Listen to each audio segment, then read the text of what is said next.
What's going on, hikers? In today's video, I'm going to share with you some gear switches that I personally have made with my gear that has helped increase my quality of life while I'm out on trail.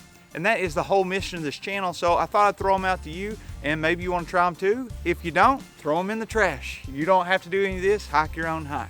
So the first one is, whenever I first started backpacking, I had never heard of like filtering water. I mean, I heard of life straws, but that didn't really seem applicable. So they had Aquamura tablets and they had iodine. And those two things to me are great backup methods, or boiling water, of course. But the easiest thing is to filter your water. So I thought I'd share with you, I switched to the Platypus Quick Draw with a 1 liter bag.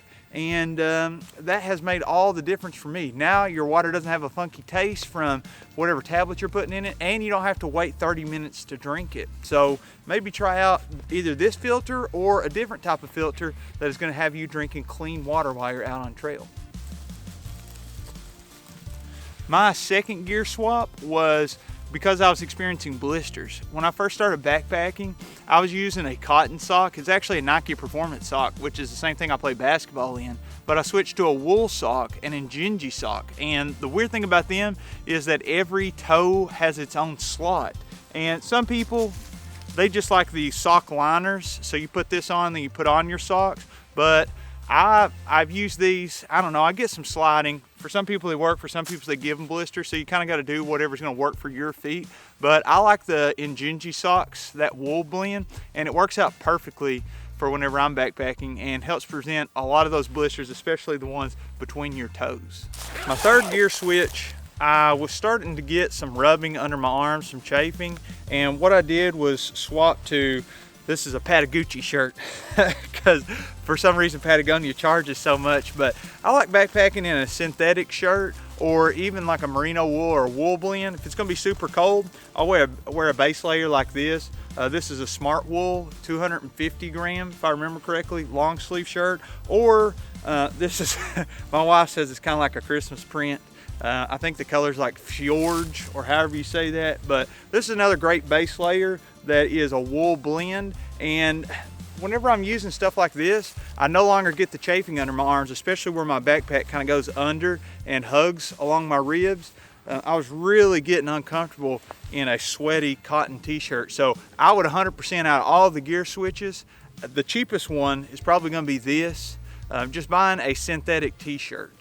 Now, if you're wondering where I'm getting all this awesome gear, it's today's video sponsor, backcountry.com. There are a one-stop shop for all things outdoors, whether it's climbing, hiking, kayaking, paddle boarding. I mean, anything you can think of, you can find it on their website.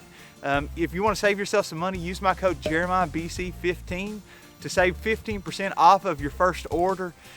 I just yesterday purchased a backpack through my Hyperlight 70-liter backpack that I'm taking out on a kind of a winter backpacking trip here in the next couple weeks with Mr. Backpacking with Jason, sir.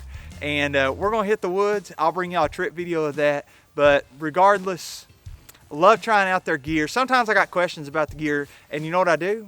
While I'm shopping on the site, I will hit up one of their gear heads who are experts in the different fields of whatever you're shopping for. And I'll ask them those questions. I can chat with them, or if you want to talk to somebody on the phone, you can just literally call the number on their website. Hello, how you doing?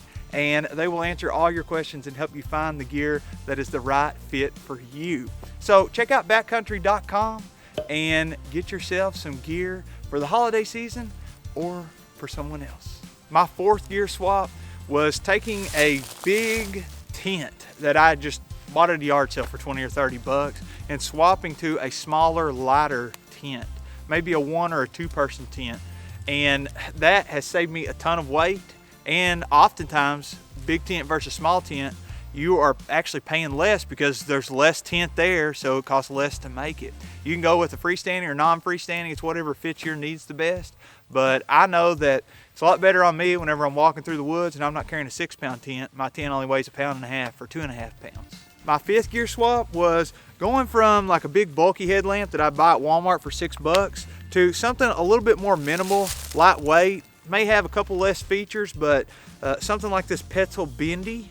And this thing weighs almost nothing. It still has a red light on it so I don't blind people at camp. And the lumens satisfy my needs whenever I'm backpacking. Another great headlamp is the Nitecore NU25. That thing is awesome. Weighs about the same as the Petzl Bendy here, and both, in my experience, have been great headlamps for whenever I was out in the woods. What do you do whenever you don't have cell phone signal and there's an emergency?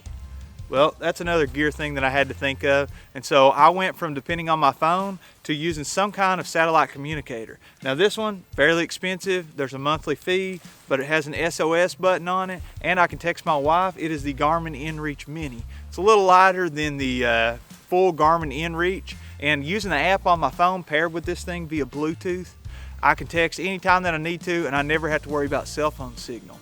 I also take it on motorcycle rides with me, because oftentimes I'm taking these back roads and you don't have any cell phone signal. What if something happens and you need to communicate with somebody? So I would suggest, if it is within your budget, try using some kind of satellite communicator, whether it's a Garmin inReach or a Mini or a Zoleo communicator, something like that, so that you will have emergency on hand.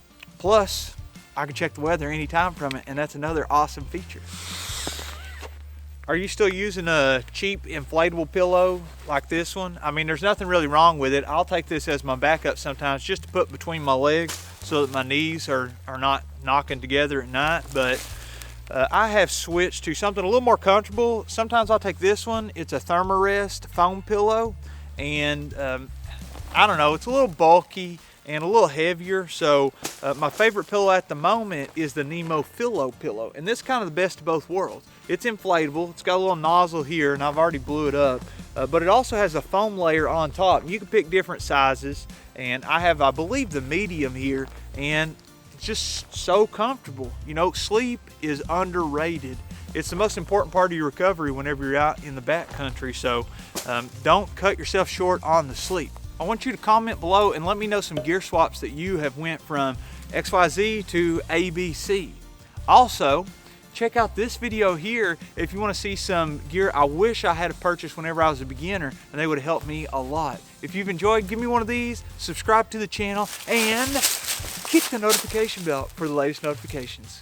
We'll see you in the next one.